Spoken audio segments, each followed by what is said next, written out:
Group దశ ఆటలు ముగింపు దశకు చేరుకున్నాయి. టీ20 ప్రపంచకప్లో టీమిండియా సూపర్ 8కు చేరుకుంది.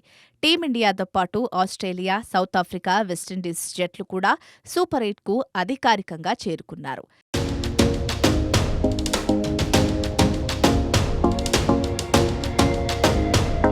జూన్ 18తో గ్రూప్ దశ ముగియనుంది. అనంతరం సూపర్ 8కు చేరిన 8 జట్లను గ్రూప్ 1, గ్రూప్ 2లలో 4 జట్ల చొప్పున విభజిస్తారు.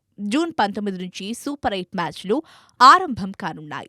టీమిండియా సూపర్ 8లో ఏ జట్లతో తలపడే అవకాశముందో ఇప్పుడు చూద్దాం. టోర్నీ ఆరంభానికి ముందే ఐసీసీ కొన్ని నిబంధనలను అమలు చేసింది. గ్రూప్ ఏలో A1 స్థానాన్ని భారత్కు, A2 స్థానాన్ని పాకిస్తాన్కు కేటాయించింది. అయితే ఈ రెండు జట్లు టాప్ 2లో ఉండాల్సి ఉంటుంది. ఒకవేళ భారత్ గ్రూప్లో రెండో స్థానంలో నిలిచినా సూపర్ 8కు A1 హోదాలో వెళ్తుంది. ఒకవేళ పాకిస్తాన్ సూపర్ 8కు క్వాలిఫై కాకపోతే A2గా అమెరికా సూపర్ 8కు చేరుతుంది.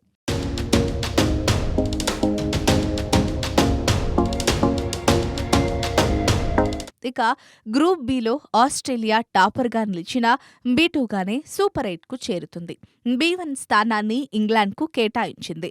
ఒకవేళ ఇంగ్లాండ్ సూపర్ 8కు క్వాలిఫై కాకపోతే స్కాట్లాండ్ B1 హోదాలో సూపర్ 8కు చేరుతుంది. ఆ లెక్కను చూసుకుంటే గ్రూప్ 1లో భారత్, ఆస్ట్రేలియా, ఆఫ్ఘనిస్తాన్ జట్లు ఉంటాయి. 4వ టీమ్గా నెదర్లాండ్స్, బంగ్లాదేశ్లలో ఒక జట్టు ఉంటుంది. ఈ లెక్కన టీమిండియా సూపర్ 8 షెడ్యూల్ ఎలా ఉంటుందంటే జూన్ 20న భారత్ తన తొలి సూపర్ 8 మ్యాచ్ను ఆడనుంది. బార్బడోస్ వేదికగా జరిగే ఈ మ్యాచ్లో ఆఫ్ఘనిస్తాన్తో భారత్ తలపడనుంది. అనంతరం జూన్ 22న బంగ్లాదేశ్ లేదా నెదర్లాండ్స్లతో అంటిగ్యా వేదికగా టీమిండియా తమ రెండో సూపర్ 8 మ్యాచ్ ఆడుతుంది.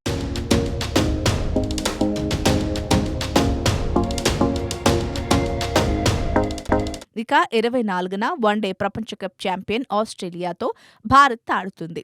సెయింట్ లూసియా వేదికగా ఈ మ్యాచ్ జరగనుంది. టీమిండియా సెమీఫైనల్కు చేరాలంటే గ్రూప్ 1లో తొలి 2 స్థానాల్లో నిలవాల్సి ఉంటుంది. జూన్ 27న సెమీఫైనల్ మ్యాచ్లు జరుగుతాయి.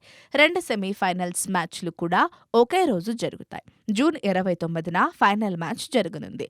బ్రిడ్జ్ టౌన్ వేదికగా తుది పోరు జరగనుంది. ఫైనల్స్లో ఎవరు ఆడుతారు అనేది అందరూ వేచి చూడాలి.